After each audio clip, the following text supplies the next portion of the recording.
And now, from the Live 95 studios in Florence, this is Good Morning PD with Kennard and Dave Baker on Live 95. Welcome back to Good Morning PD Live 95 on a Wednesday morning. Thanks to our good friends and sponsors at McCall Farms, locally owned company, born here, bred here, grown here, now a true and sincere market leader all over America in southern canned vegetables.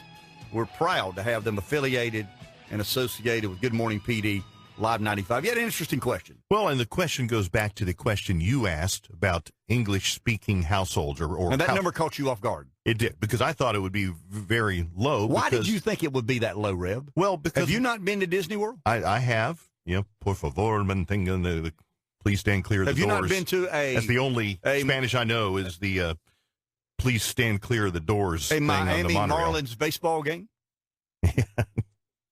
Have you not been Listen to the players? Have you not been to Brooklyn? Yeah.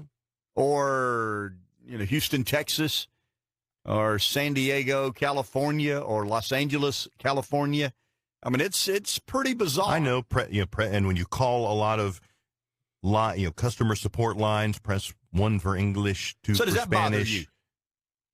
Yeah, in a way. I mean, it does, but it really doesn't. But does that encourage assimilation?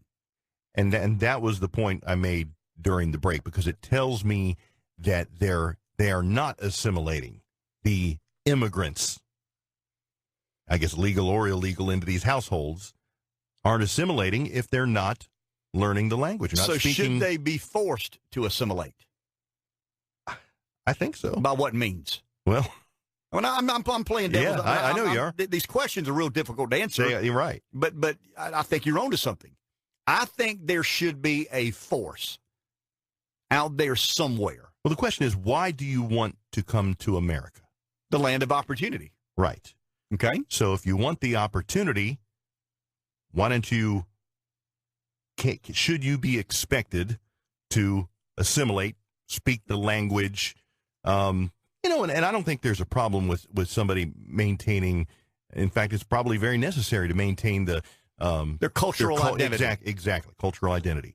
But if you're wanting to come to America for the opportunity, then why should you not be expected to assimilate into some of the American values, speaking the language, things like that? I'll tell you what bothered me, and I'm not closed-minded. I'll assure you of that. What are you laughing about, Alec, or smiling about?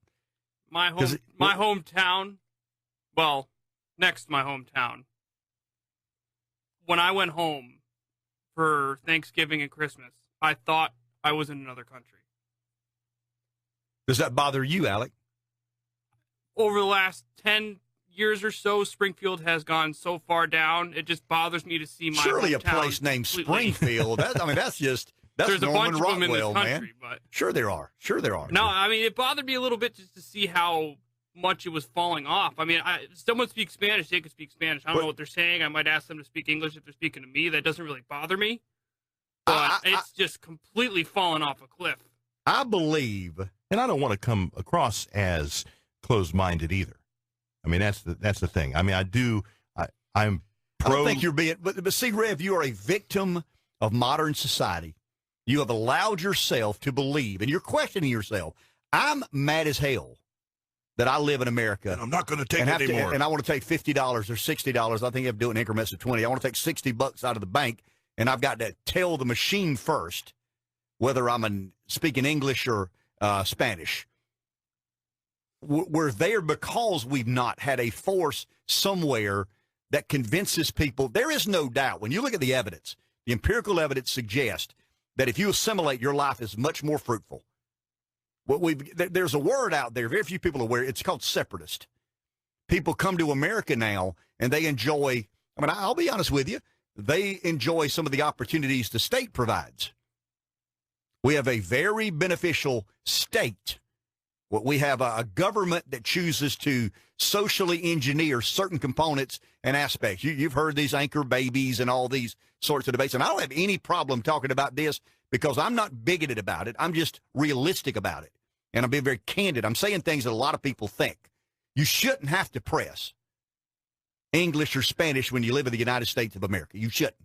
Now, I'm not saying we shouldn't allow people in here that don't fully understand our language. I certainly am respectful of that. I've got a friend who is in a family. He's a descendant of Italian immigrants. The day they landed at Ellis Island, his father made as their priority. This would be back in probably the 30s, maybe.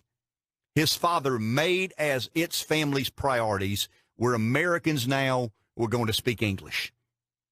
We're not going to speak Italian. Now, maybe when we're sitting around cooking, pasta or whatever at night with the family in the first year or so, but this family's not going to do that. We are Americans. We made a decision to come to the United States of America. We owe this country assimilation.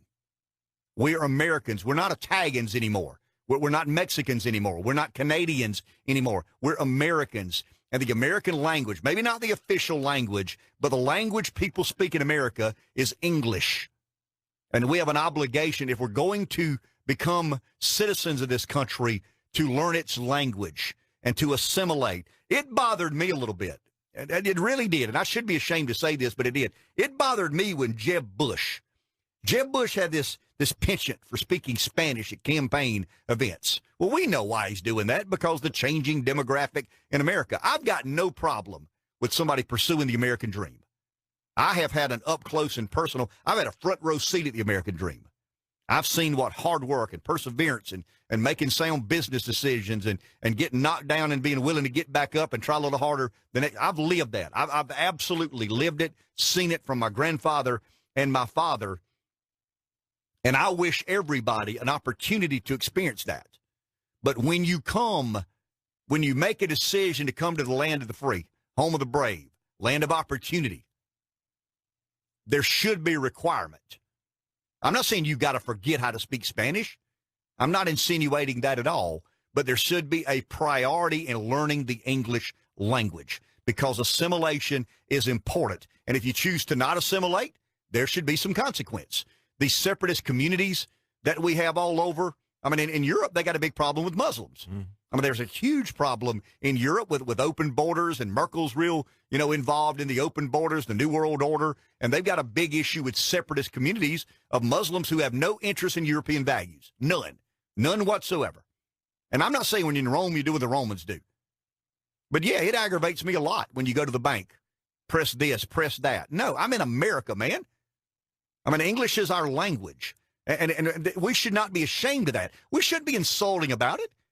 We shouldn't be bigoted about it. We shouldn't be racist about it. And if you say that, ultimately or automatically, somebody on the left's going to say, well, he's a bigot. No, I'm not. I'm an American that believes in assimilation.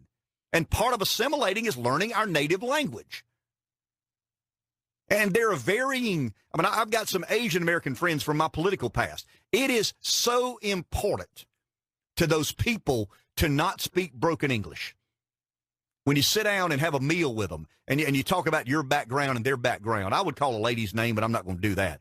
She's a very influential business person, and she's of Asian descent. She is consumed or was consumed by learning English. But what we've done, we don't force people to assimilate. I'm not saying we should mandate. We don't encourage people to assimilate. And we are a country that has made a decision as its government to be kind of a social engineer. So there's a lot of things coming to America allow you to be eligible for. Now you can take that for what it's worth, and you can say, well, there's this racist guy on the radio or bigoted guy on the radio. No, here's a guy with common sense. And that's a lot of the problem with immigration to America. It is a certain percentage who chase opportunity, who want to work hard, who want to do the right things, who want to assimilate, who want to make, their lives better, and they believe America is the place to do that. But there's some people who come here, and that is a secondary requirement. It is the land of opportunity, but there's a lot of bells and whistles that potentially go along with the land of opportunity.